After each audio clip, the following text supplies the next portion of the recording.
Hola, bienvenido. Estás escuchando los podcasts de Dios Proveerá. En esta oportunidad la clase 14 de nuestra escuela dominical, la segunda parte del Evangelio de la Gracia, con nuestro hermano Luis Santibáñez. Esperamos que sea de gran bendición para ti. Hermanos, que el Señor les bendiga abundantemente a cada uno de ustedes. Le damos gracias al Señor por permitirnos reunirnos en el Espíritu y ante Cristo a través de su palabra para poder ser edificados por ella. Estamos este mes concluyendo una serie de mensajes en el cual hemos explicado las dimensiones de la gracia.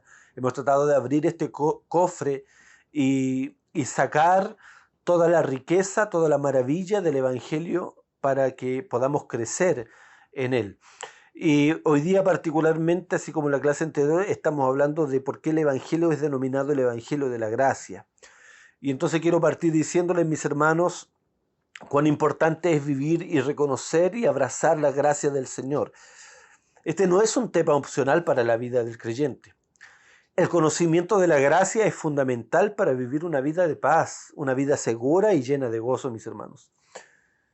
Cuando alguien no confía en la gracia del Señor, de seguro está confiando en sí mismo. Y eso es fatal, es peligroso y fatal, queridos hermanos. Habíamos definido que la gracia del Señor es la acción libre y soberana de Dios para darnos y saciarnos de todo bien, de forma gratuita. Y eso abarcaba todo, no solo la salvación, sino también muchas otras dádivas, como el Espíritu Santo, sus dones, su paz, su gozo, las promesas, los bienes venideros, absolutamente todo. La gracia se recibe gratuitamente, estimados, o no se recibe. Dios no dialoga con aquel que quiere ofrecer un poco de su esfuerzo, porque Él no lo necesita. Y ha dictaminado que todo el caudal de bendiciones sea de forma absolutamente gratuita. Ahora, tenemos que aclarar que la obediencia al Señor y la vida piadosa, la vida recta, es absolutamente necesaria en la vida de cada creyente. Aunque el gozo y la paz son regalos gratuitos, muchas veces, estimados hermanos, no podemos disfrutar de ellos si vivimos desobedientemente.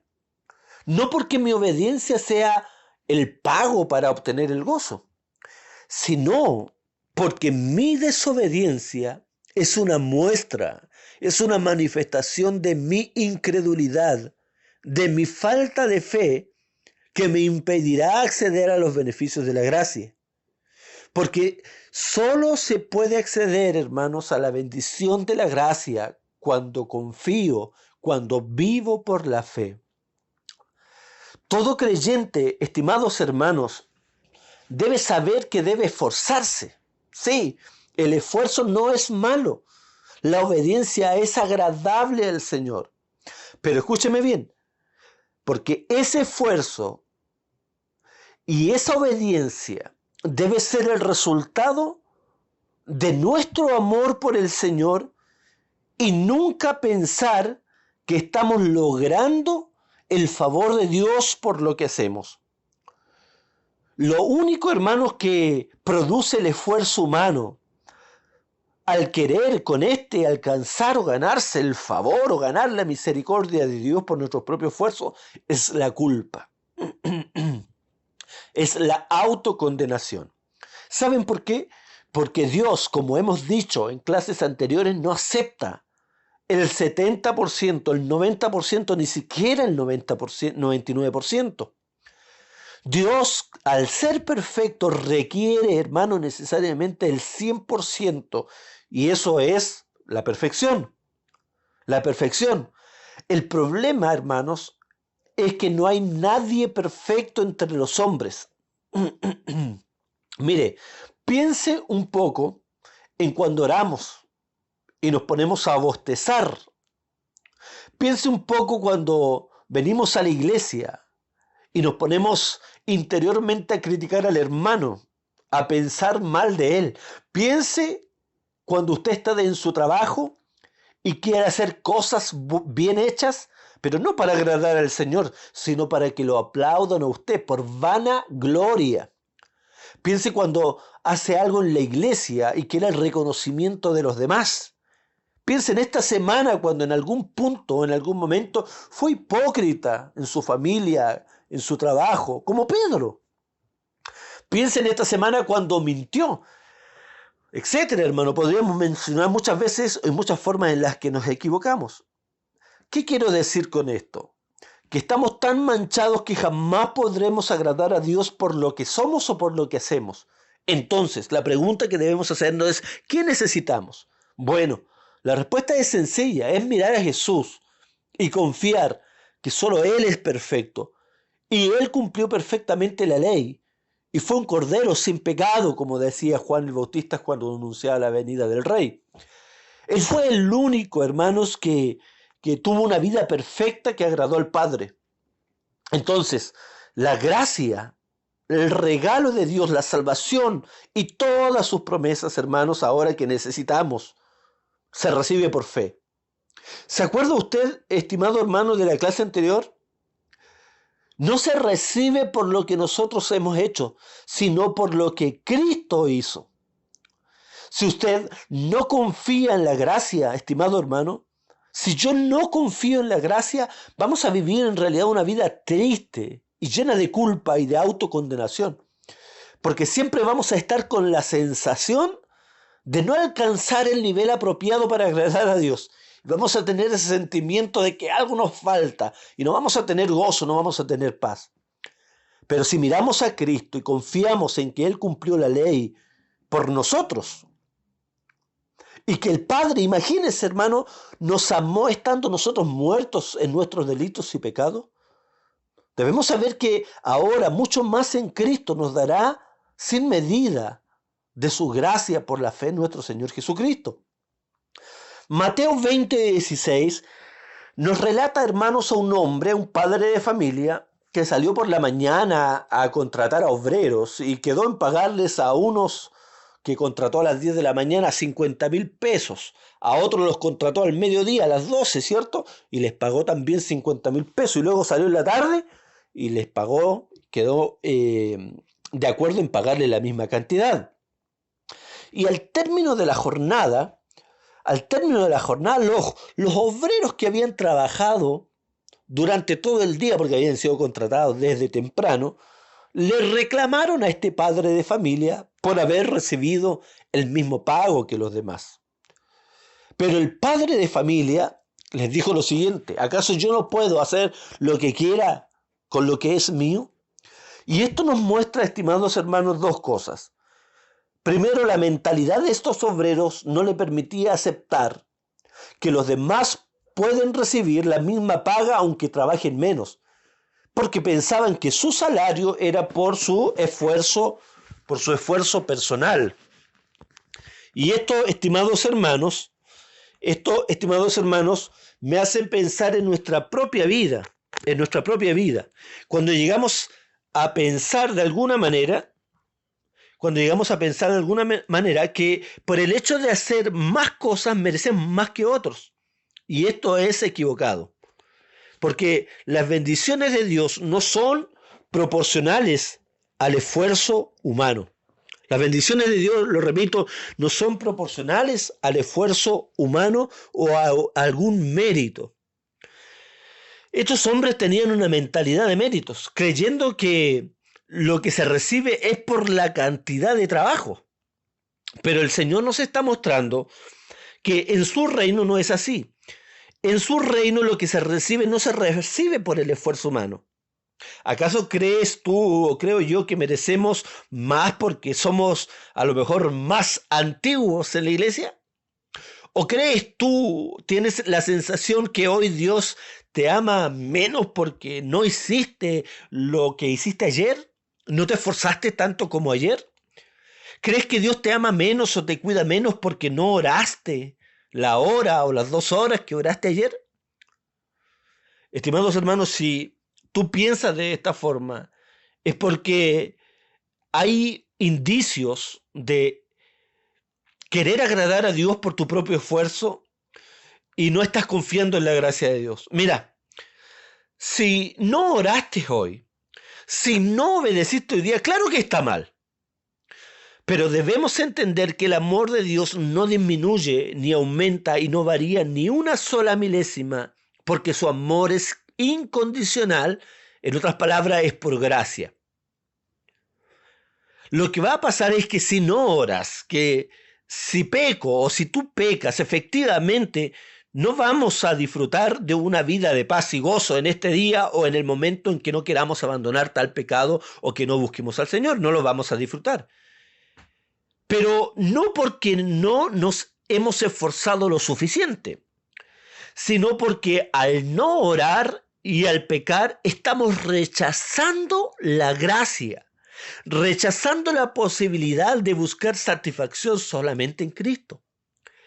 El que vive afanado por las cosas de esta vida, por su trabajo, por lo material, y desmedidamente comienza a abandonar las cosas del Señor y a ocuparse y a afanarse y a preocuparse por las cosas netamente material, efectivamente pierde el gozo y entra en aflicción su espíritu.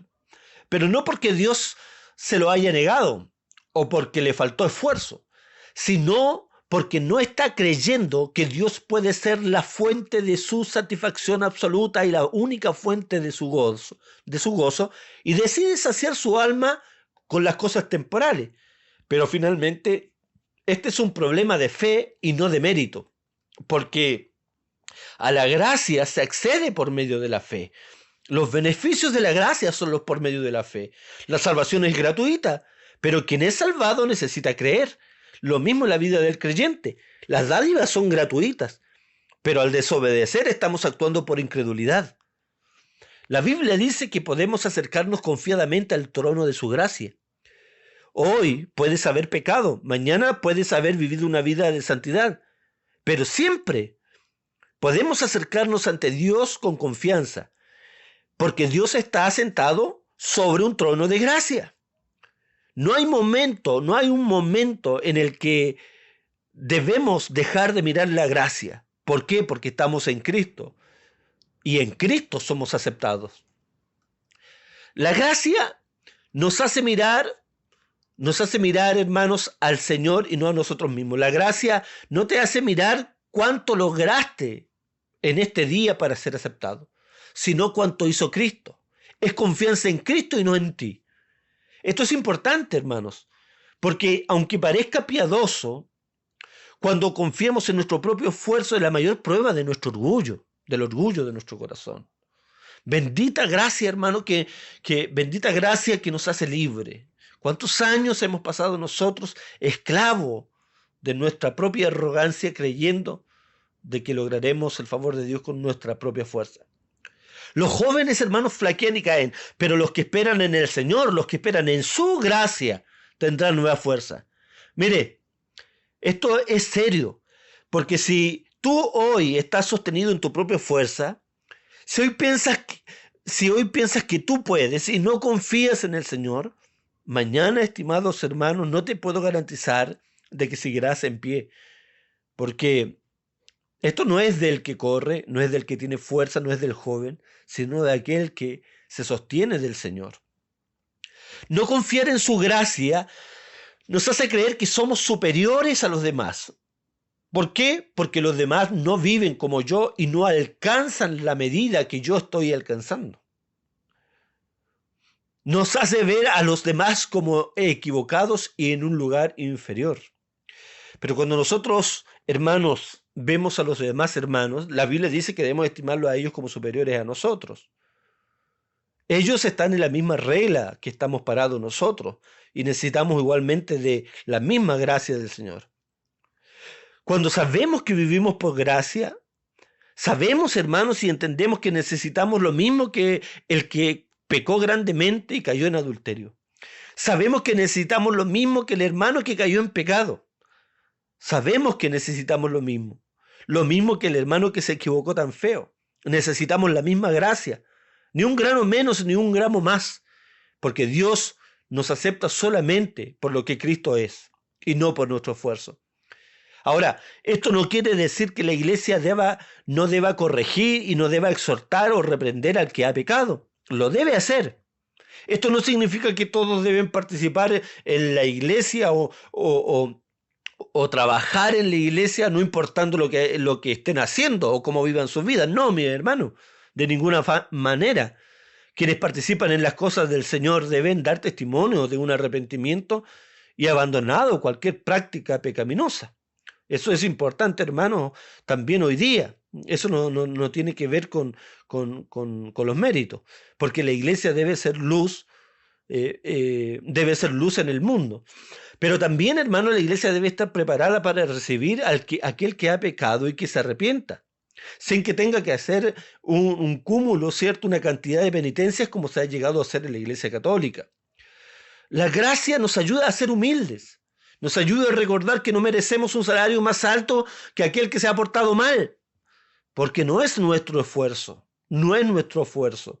La gracia, la salvación y las dádivas de Dios se lograron en la cruz del Calvario y no en nuestro esfuerzo personal. Esto de la meritocracia, estimados hermanos, en las iglesias, de los privilegios y consideraciones porque este hermano hace esto, hace aquello, porque tiene más tiempo aquí, porque este hermano no sé qué cosa, o porque, no sé, mis hermanos. Eso, hermanos, realmente es un sistema meritocrático que realmente no es bíblico y realmente es un atentado en contra de la gracia. No te sorprendas o no debemos sorprendernos que Dios pueda levantar a delincuentes como ministros, a borrachos, a ex asesinos, a ex borrachos, a ex delincuentes, porque la gracia de Dios elimina cualquier hermano, cualquier requisito o esfuerzo humano. Y una muestra potente es el apóstol Pablo, quien después de haber perseguido la misma iglesia llegó a ser uno de los apóstoles más utilizados por el Señor. De hecho, él fue el que escribió más libros del Nuevo Testamento y trabajó más duro que todos, más que todos, pero no confiaba en sus propias fuerzas. De hecho, él dice, yo he trabajado más que todos, pero después agrega, pero no yo, sino la gracia de Dios en mí. Un perseguidor de la iglesia. Y eso es lo que vemos muchas veces cuando Dios derrama de sus deleitosos dones, de su gracia sobre aquellas personas que estaban perdidas, estaban realmente sumergidas en el pecado, hermanos. Cuando tú y yo hacemos algo en la obra de Dios, cuando el Señor nos usa, nos da de sus dádivas, debemos reconocer su gracia, debemos saber que es el poder de Dios en nosotros. Por eso, yo no estoy muy de acuerdo en aplaudir tanto a la gente en las iglesias cuando hacen algo para el Señor, porque de alguna forma opacamos la gracia de Él. Dios tiene que ser glorificado en lo que hacemos. Si un hermano hace algo bien en el cuerpo de Cristo, debemos no decir bendito tu hermano, sino bendita la gracia del Señor que nos ocupa, habiendo sido tan viles y equivocándonos tanto muchas veces. Cristo debe ser exaltado porque si no fuera por su gracia, aún muchos de nosotros andaríamos robando, botados en el suelo, alcohólicos, delincuentes, y nuestra familia posiblemente ya estuviera destruida. No somos nosotros, es la gracia de Dios que opera en nuestra vida. Y ese nos debe dar un sentido de humildad, hermanos, en el sentido de que es la gracia de Dios en nuestra vida. Cuando un hermano hace algo para el Señor, no es el hermano. Nuestra mirada debe ser dirigida a Cristo. Bendita gracia, estimados hermanos, bendita gracia que nos da aliento para seguir adelante, nos capacita para servir al Señor. Miren, los fariseos no lo podían entender. No podían entender cómo Jesús comía y se relacionaba con publicanos y pecadores. Y Jesús en Lucas 15 les relata 3 historias. Escúcheme, en Lucas 15. Jesús en Lucas 15 les relata 3 historias que la verdad, aunque son diferentes, tienen el mismo objetivo, tienen la misma intención y apuntan a explicar lo mismo. Que los hermanos entiendan lo que hace la gracia que los hermanos entiendan lo que hace la gracia y lo que impide el esfuerzo humano. Y este capítulo nos muestra 3 relatos, Lucas capítulo 15, que no lo vamos a leer porque es muy extenso, pero nos muestra 3 relatos. La oveja perdida, la moneda de plata perdida y el hijo pródigo. Pero el capítulo comienza con los siguientes versículos. A personas que tenían a todo esto una mentalidad de mérito, que eran los fariseos, que creían que eran más aceptos ante Dios por su moralidad, llena de orgullo. Y Lucas 15 es una respuesta a esa mentalidad. Y los primeros versículos, el 1, el 2 y el 3, dice: se acercaban a Jesús todos los publicanos y pecadores para oírle, y los fariseos y los escribas murmuraban diciendo: este a los pecadores recibe, y con ellos come. Entonces él les refirió esta parábola diciendo. Entonces, en estos relatos, Jesús es el pastor que busca la oveja, es la mujer que busca la moneda y el padre que busca al hijo perdido. Pero por el momento solo nos enfocaremos por el factor tiempo a la parábola del hijo perdido, que en realidad concuerdo con muchos hermanos que dicen que es la parábola del Padre lleno de gracia. Ahora, la pregunta que debemos hacernos es: ¿qué es lo que este relato significa en cuanto a la gracia? ¿Y qué significaba en cuanto al contexto cultural que se estaban viviendo? Bueno, como ya he dicho, este no es el relato del hijo pródigo, sino que el padre que muestra gracia y cómo actúa ante pecadores. El hijo menor, en un momento, el hijo pródigo, como muchos lo conocen, no quería ya someterse a las reglas del hogar, no quería más la presión de la casa, sus responsabilidades, y él dijo al padre: ya, ¿sabes qué, papá? Ya no quiero vivir más aquí. Y en aquel tiempo los hijos, hermanos, solo podían pedir la herencia ante la muerte del padre. Escúcheme, solo podían pedir la herencia ante la muerte del padre. Bueno, hoy día no es muy diferente, en algunos aspectos sí. Pero aunque para eso, para nosotros hoy día signifique algo que no es muy a lo mejor extraño, debemos entender que en estas culturas orientales, entonces la herencia solo se otorgaba al morir quien heredaba. Entonces, lo que estaba pidiendo el hijo menor significaba una gran ofensa. En otras palabras, le estaba deseando la muerte a su padre. Si se le solicitaba la herencia, esa tenía además que venderse. Había que liquidar el valor de la herencia porque no había monedas en el tiempo de la antigüedad de forma tan sencilla. Entonces, en ese caso, se tuvo que vender la tierra que pertenecía a la familia. Pero como no se podía entonces vender la tierra antes que muriera el padre, el pedir la herencia, hermanos, significaba una extrema vergüenza para la familia. Una extrema vergüenza para la familia, pero este hijo dice que pidió la herencia. Entonces con eso estaba deseando la muerte del padre y afrentando, avergonzando a su familia. Una vez realizado entonces este acto vergonzoso para toda la familia, el muchacho se va a una provincia apartada a gastar todo el dinero en todo tipo de vicios y se despilfarra la herencia. Y la costumbre indicaba que si un muchacho perdía la herencia entre los gentiles y se atrevía a volver a casa, ya no le podrían recibir ni en su hogar ni en la ciudad. La persona quedaba totalmente expulsada. Entonces el joven, al llevarse todo e irse a un país gentil y perderlo todo, corría un gran peligro de no poder volver jamás a su casa. Lucas nos dice que este pródigo se fue a una provincia apartada. Y esto es en realidad, hermano, lo que significa vivir apartado de su gracia. Esto es la consecuencia que trae vivir apartado de la gracia. Gastar todos los bienes, usar ese dinero para divertirse sin contemplaciones, fiestas, alegrías, licor, prostitutas.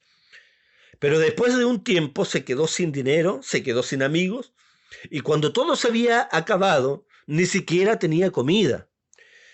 Comienza a buscar un trabajo, posiblemente en recuperar la herencia perdida para volver con dignidad a su casa, o si no, no podría haber vuelto. Y no le resulta.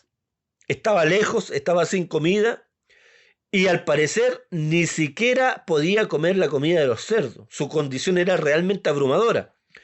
Para los judíos los cerdos eran animales inmundos y este joven llegó a tal extremo de cuidar estos animales considerados inmundos por los judíos. Llegaba a desear comer las algarrobas, llenar su vientre con las algarrobas, con la comida de los cerdos. Es, hermanos, realmente sorprendente a los lugares a los que podemos llegar cuando nos apartamos del Señor. No sé cuántos de ustedes, hermanos, no sé cuántos de ustedes han llegado a comer algarrobas. Yo he llegado a comer algarrobas. He llegado a esa condición. Y es ahí donde uno muchas veces vuelve en sí y sabe que solamente en la misericordia y en la gracia del Padre puede encontrar refugio. Este relato nos asombra al decir que pasó algo en este joven. Dice que volvió en sí. Se dio cuenta de su miseria y vio solamente un refugio en su Padre. Sin embargo, estimados hermanos, se nota en sus palabras que aún no entendía la gracia, porque en su discurso, en el discurso que preparó, era de alguien que confiado se sentía rechazado por lo que hizo. Dijo él: iré a mi padre y le diré, ¿sabes qué? He pecado contra ti y no soy digno de ser llamado tu hijo. No soy digno, ¿cierto? Ahí está la meritocracia. Él no se sentía digno. Le dijo: solamente hazme como a uno de tus jornaleros, como a uno de tus obreros, porque ya no soy digno, ya no lo merezco. Y esta es una mentalidad de esfuerzo humano. Alguien que no sabe que Dios le quiere dar mucho más abundante de lo que merece. Alguien que no quiere recibir lo que el Padre le quiere dar por gracia. El muchacho, habiendo pasado ya... ya en su discurso, regresa a su tierra y la Biblia dice que el padre, viéndole cuando aún estaba lejos, es interesante, hermanos, que el énfasis en el griego cuando dice viéndole aún cuando estaba lejos, denota que el padre le estaba esperando y posiblemente le miraba cada día.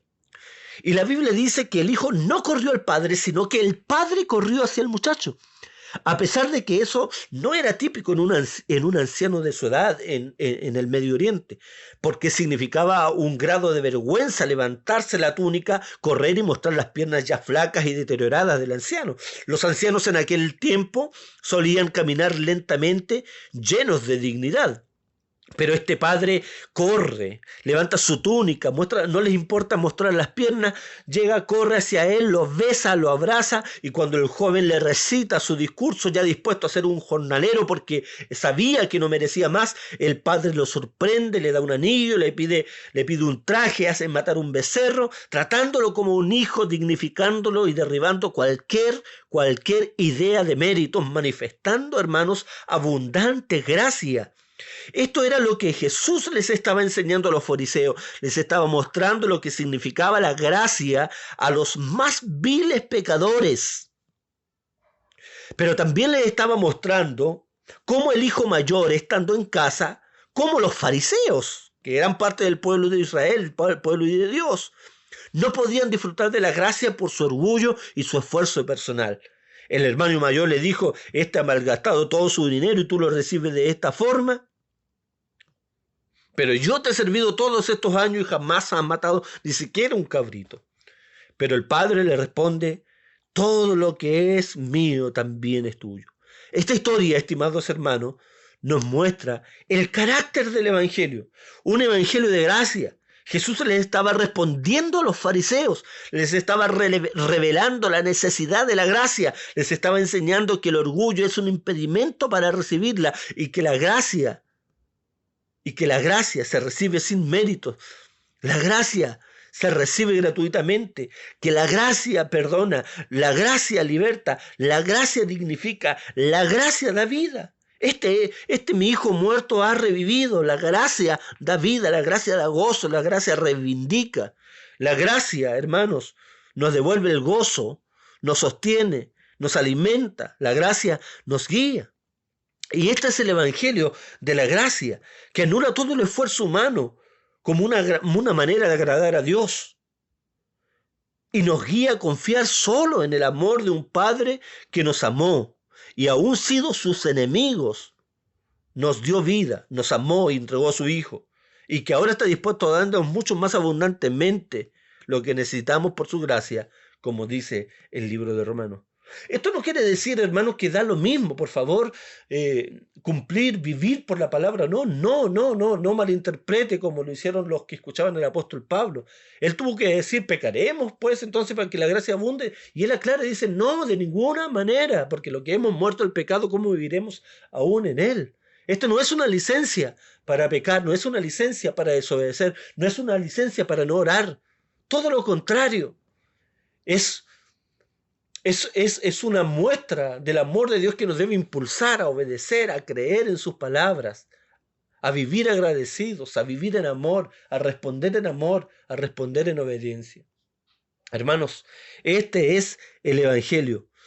Cuando los hermanos en Gálatas estaban volviendo a confiar en las obras de la ley, Pablo les dice quién los embrujó, quién los hechizó, y posteriormente le dice, si viene otra persona con otro evangelio, no lo recibáis, refiriéndose a la confianza en los esfuerzos humanos, porque el evangelio, hermanos, es el evangelio de la gracia. Es el evangelio de la gracia.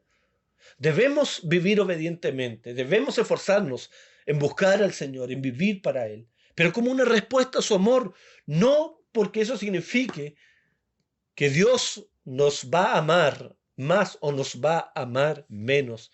Y eso nos hace vivir confiados, sabiendo, hermanos, que el día de hoy posiblemente, a pesar de que hemos fallado, a pesar de que hemos pecado, saber de que el amor de Dios está intacto, el amor del Señor está intacto. Eso nos trae libertad, eso nos debe llenar de gozo y nos debe llenar de paz y descansar en Él.